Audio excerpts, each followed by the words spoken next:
relationships celebrated, unions memorialized in both tradition and innovation.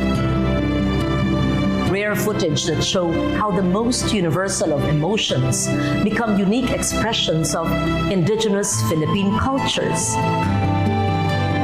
From coy flirtations and dance to charming spoken love letters.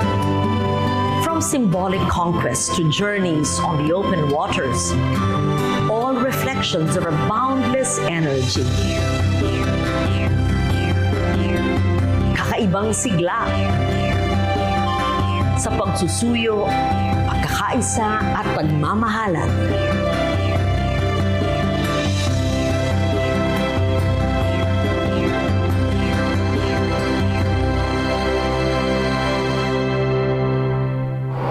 Previous episode, we met Aiki Panes and Jen Grace Sula, a young Tiboli couple who had decided that they wanted to formalize their union in a traditional Tiboli manner.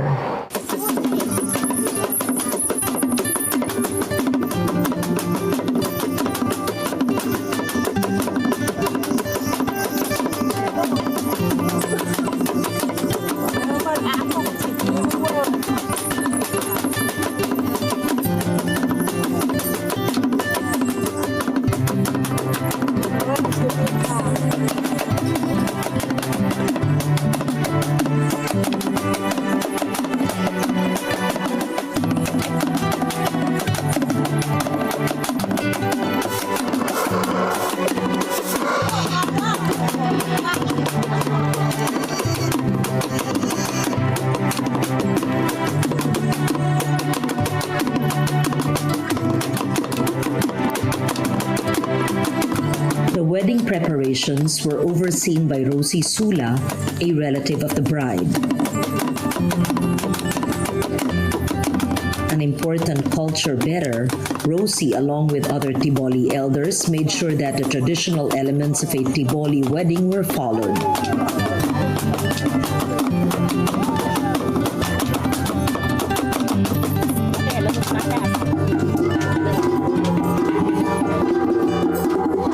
It did not matter if these were scaled down for economic or practical reasons. What mattered was that communities and relatives of both bride and groom were to experience tradition.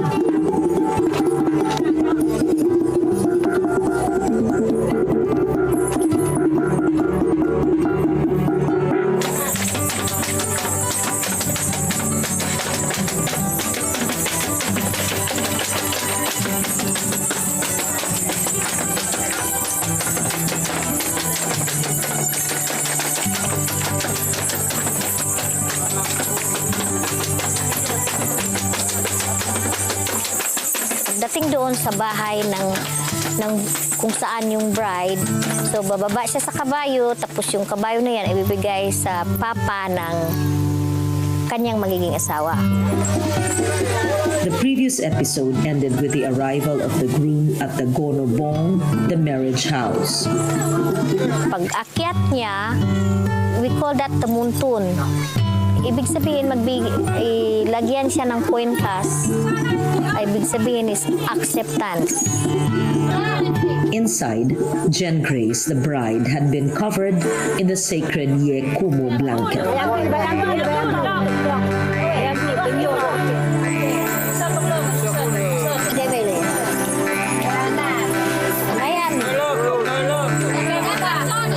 Kiss nila yung babae na nandun siya sa ilalim ng canopy. Kiss nila, tapos bigyan siya ng something na to represent na mag-i-accept nila siya.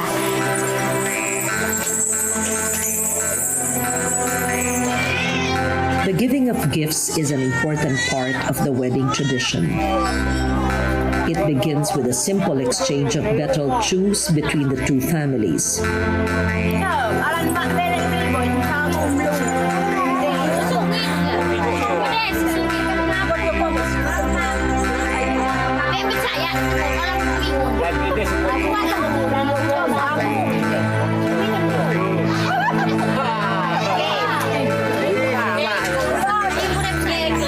And slowly escalates as more and more valuable gifts are given.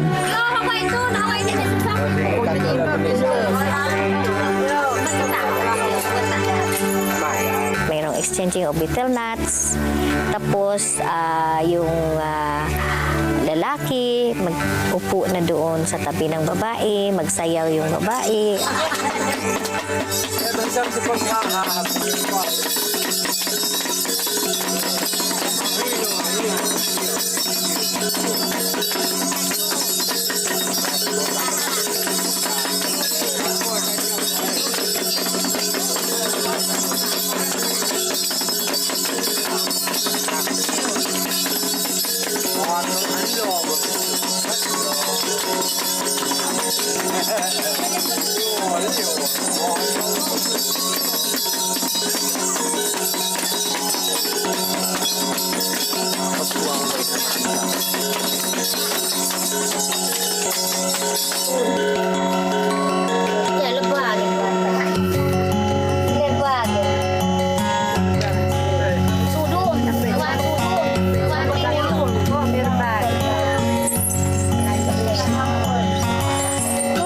Bibigyan ng lalaki yung kanyang malong na sa katawan niya sa parents ng bride.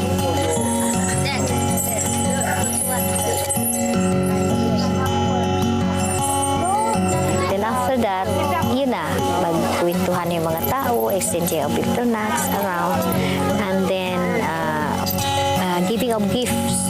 We call that bamakun. Meron munang something from the parents of the groom, and then i-exchange nila from the parents of the bride, yun, bago magkain yung lahat. And after that, offering of food, yung babae at lalaki, pinapakain yun sila. Parang serve as cake nila, may mag-facilitate doon magpakain sa kanila. After that, yun na pag-offer na ng pagkain.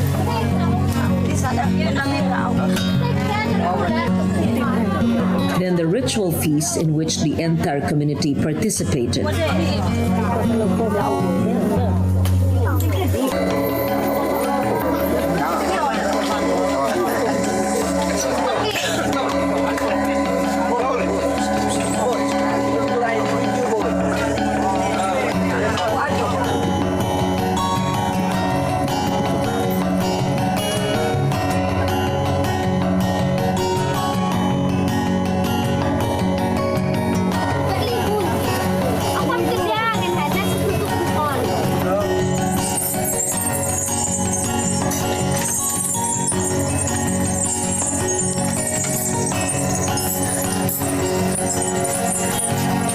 Matulog, mayroong ritual, parang nagsasabi na till death do us part. Ang mag-officiate noon is yung isang babaeng recognized sa community na good model.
After that, mag-awitan na.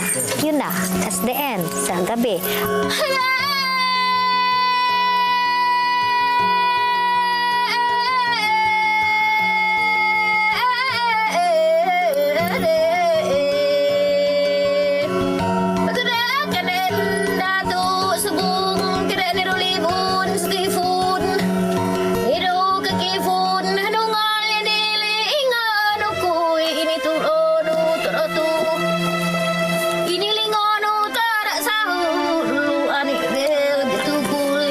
gel getubu ikun ke anyaman ke mon dun man anya udel malu idu odwata san ugono maho gatu udwek man udelan kuduk na na but sakui sa lingon ni kakifun na hanfukam na sa tafung mon ya udal malui mo ya man kamanam dun Kampung udah ke apa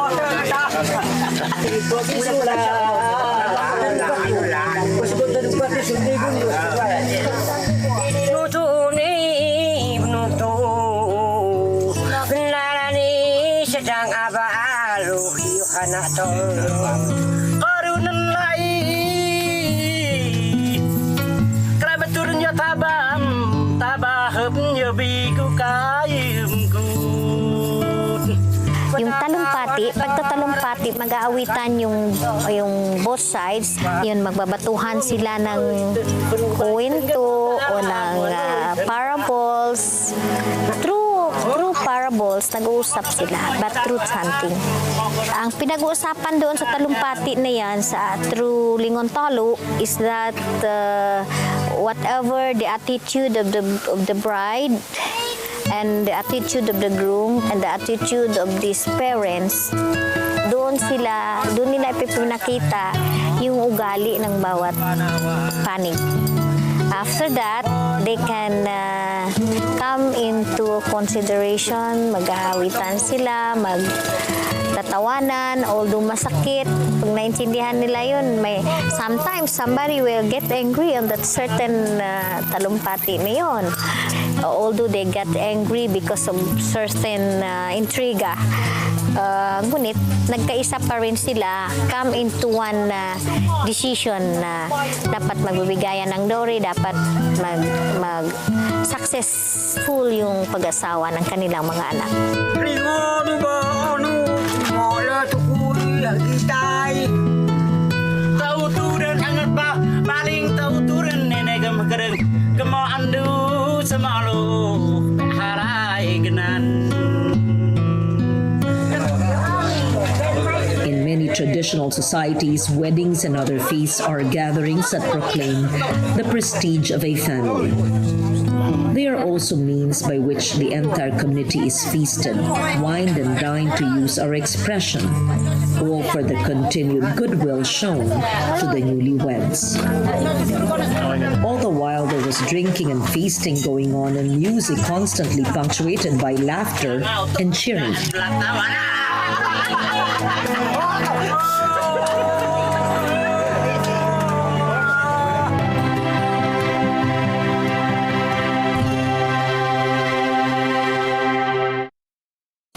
Hatid sa inyo ang ringside view ng matitinding ensayo ng mga boksingerong Pinoy para makamit ang Power Punch with Paolo Salamatin. Dito lang sa PTV Sports.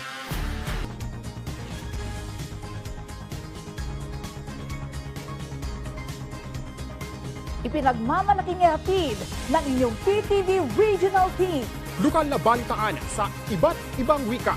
Usapang derechahan at makabuluhan. At road trip na kakaiba, hitik sa kaalaman at kultura. Balita, talakayan, kaalaman, mula sa PTV Regional.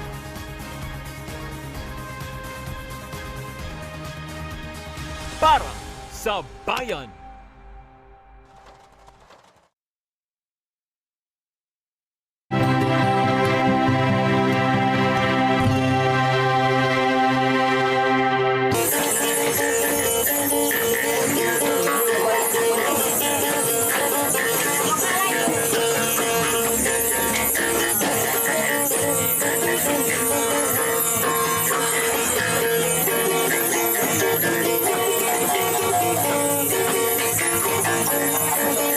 The next morning, the wedding rites came to a close with a formal exchange of the dowry. The dowry parents of the groom to the parents of the bride. And then we have this loss. Loss is a seed money from the parents of the bride going to the parents of the groom. Then the groom's parents should give horses, gongs, the container of the betel nuts. We call that blogo. Noong unang panahon, pag mag-ngi kami ng dowry sa aming anak na babae, ang tatanggapin talaga namin ay kabayo. Agong, blogo, galing naman sa parents ng babae is yung we call that hilot, yung belt na ganito. Galing ito sa parents ng babae, ibibigay doon sa parents ng lalaki. Yung hilot at saka yung mga ganito. Unang panahon yan, walang no money involved. Sa ngayon, bihira na yung kabayo, so tinatanggap na rin yung pera, ginagawa na lang kabayo. Tinatanggap na namin yung mga cellphone, relo, kasi we are living in this modern world. Aiki's family had agreed on the bride price of 2 malong, 2 agong, 1 turban, 1 metal container for betel and 6 horses. In exchange, Jen Grace's family gave gifts consisting of 7 brass anklets, 1 beaded comb, and 500 pesos. Except for the 6 horses, the gifts may seem like mere tokens. But all these textiles, metal items, gongs are still held in very high regard in traditional Tiboli society. Ang pagbibigay ng dowry, depende yun sa bloodline ng isang babae. Pag anak siya ng dato, pag royal blood, malaki ang dowry na hihingiin ng parents. So, example ko po, yung sarili ko, kasi yung papa ko humingi ng 15 horses. So, binibigay ng parents ng asawa ko, 15 horses, 2 kalabaw at 1 baka at 6 na sewing machine. At saka may mga ano pa, may mga shotguns, may mga gongs, marami sir. Kasi ang sabi ng papa ko, kasi royal blood daw kami. Horses still are very highly valued animals, very useful in traversing the hill country beyond Lake Cebu. In the olden days, a fight between 2 stallions was the climax of a traditional wedding. So, depende yun sa sitwasyon. Gaya ngayon, nobody can afford to give even 5 horses today. Nobody can give even one cow and 1 carabao. Only before, because the people concentrate on the customary ways and they are wealthy. So, but nowadays, because of many students going to school, yung property nila binibinta para lang ipagpaaral sa mga anak. Practical reasons now dictated that Aiki's horses would best be used as transport animals. So the community arranged another entertainment, a series of traditional Tiboli games. Spelling is their own version of our pickup sticks.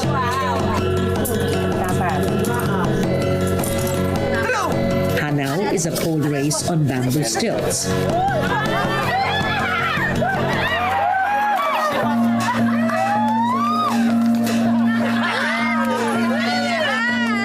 Skewang is sungka, but this time played with holes dug out of the ground.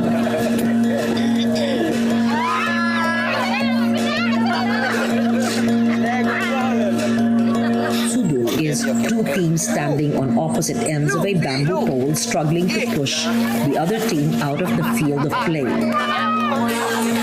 As a Tiboli wedding celebration came to an end, the hill country around Sitio Safang resounded the music and laughter of the celebration.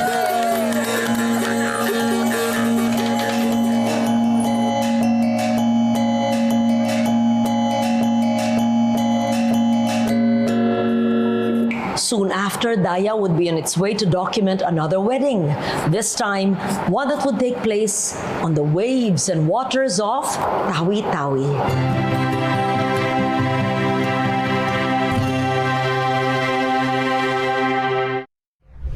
Nagsimula sa maliit na pangarap. Ngayon ay unti-unti nang natutupad. Sa tulong ng ASEAN, higit na napalago ang aking negosyo. Mas malayo na ang narating ng mga produkto ko. May online pre-training at programs pa para sa kagaya kong entrepreneur. Dahil sa ASEAN, ang local pwedeng maging global. ASEAN countries continue to grow and support businesses across the region through easier export processes, free training opportunities, and access to markets across member countries. Dahil sa ASEAN, negosyong Pilipino ay natutulungang lumago.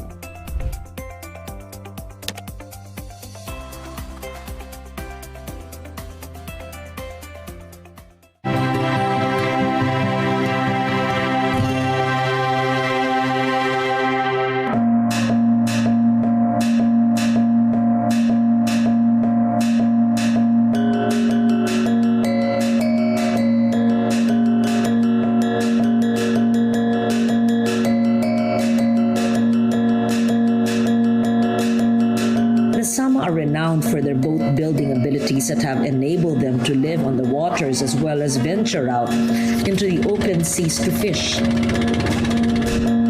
The Sama's boats may look simple, perhaps even fragile, but these hardy crafts are the product of centuries of knowledge and mastery of the seas. Lean, sturdy, and engineered to ride the currents, these crafts reflect the story of the Sama people. While filming, we heard that a Sama Dilaut wedding was about to take place in Barangay Tonggehat in Sibutu, a coastal municipality of Tawi-Tawi.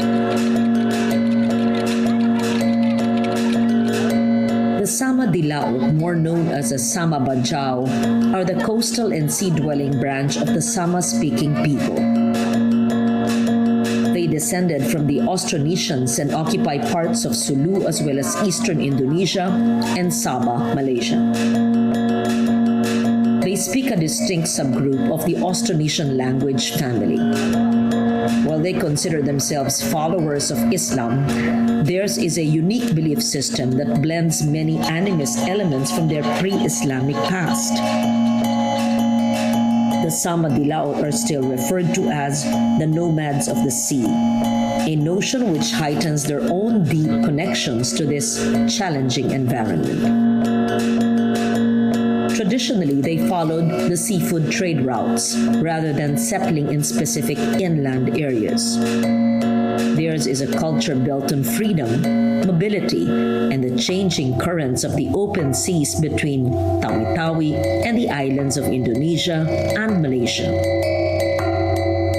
It is no secret that many other Islamic groups locked inland in distinct geographic locations once looked down on the Sama Dilaut and their seemingly unsettled culture.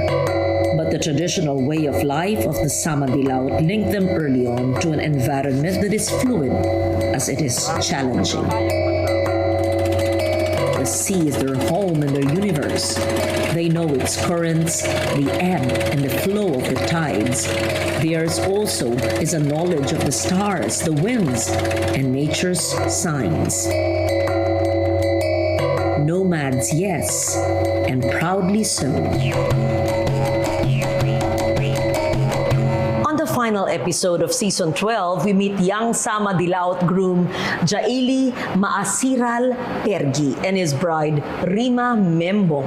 Theirs was a wedding born by the waves of the Sulu Seas, a wedding alive with the Sama Dilaut brand of Dayaw.